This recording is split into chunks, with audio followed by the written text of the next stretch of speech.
અમદાવાદમાં બગોદરા અમદાવાદ હાઈવે પણ આખો પાણીમાં ગરકાવ છે। ભારે વરસાદના કારણે બાવળા સરખેજ હાઈવે પર વાહન વ્યવહાર પ્રભાવિત થયો છે। સરી પાટિયા નજીક રોડ પર પાણી ભરાતા અવર જવરની જે સ્થિતિ સર્જાઈ છે તે અટકી પડી છે। મેલડી માતા મંદિર પાસે ગેલોપ્સ ઇન્ડસ્ટ્રીયલ પાર્કમાં પાણી ભરાયેલા જોવા મળ્યા। બગોદરાથી અમદાવાદ જવા ધોલેરા એક્સપ્રેસ વેનો ઉપયોગ કરવાની અપીલ કરવામાં આવી। પોલીસે વાહન ચાલકોને વૈકલ્પિક માર્ગ અપનાવવા સૂચન કર્યું। પાણી ભરાયેલા રસ્તા ઉપર ન જવા પોલીસે અપીલ કરી છે। સંવાદદાતા મિહિર સોની ફોનલાઈન પર છે। મિહિર, જે પ્રકારે આખો હાઈવે પાણીમાં ગરકાવ જોવા મળી રહ્યો છે, શું છે વધુ વિગતો? અધિક રેકોર્ડ બ્રેક વરસાદને લઈને બગોદરાથી લઈ અને સાણંદ સુધી જે છે કે જે રોડ પર પાણી ભરાયા છે અને જેને લઈને જે છે કે જે બંને સાઈડ રોડ ઉપર ભારે ટ્રાફિક જામની પરિસ્થિતિ છે તે સર્જાઈ છે।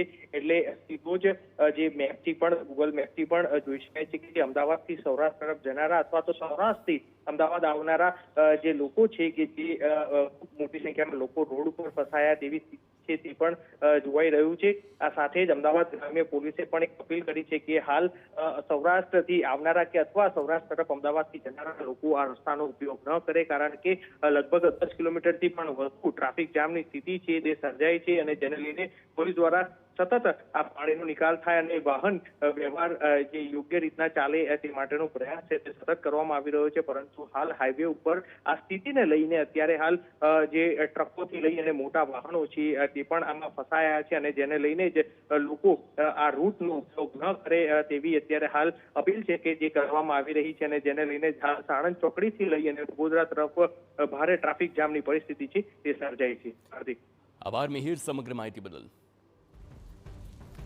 તો અત્યારે આપ જોયું કે સરી પાટિયા નજીક પાણી ભરાતા જે પ્રકારે હાલાકી સર્જાઈ છે। સરી પાટિયા નજીક રોડ પર પાણી ફરી વળ્યા। મેલડી માતા મંદિર પાસે ગેલોપ્સ ઇન્ડસ્ટ્રીયલ પાર્કમાં પાણી ભરાયેલા છે અને તેના જે આકાશી દ્રશ્યો જુઓ, મોટા મોટા વાહનો, ગાડીઓ દેખાતી નથી, સાથે જ મોટા મોટા જે ટ્રેલર છે કે જેમાં વાહનોને અવર જવર કરાવવામાં આવતી હોય છે તે મોટા ટ્રેલરો પણ આખા અત્યારે બંધ પડી ગયા છે, કારણ કે આગળ રસ્તો દેખાતો નથી અને આમાં વાહન ચલાવવું ઘણું મુશ્કેલ અને જોખમથી ભર્યું હોય છે અને એટલા માટે થઈને જ અત્યારે એ તમામ વાહનો રસ્તા પર જ થંભાવી દેવામાં આવ્યા છે।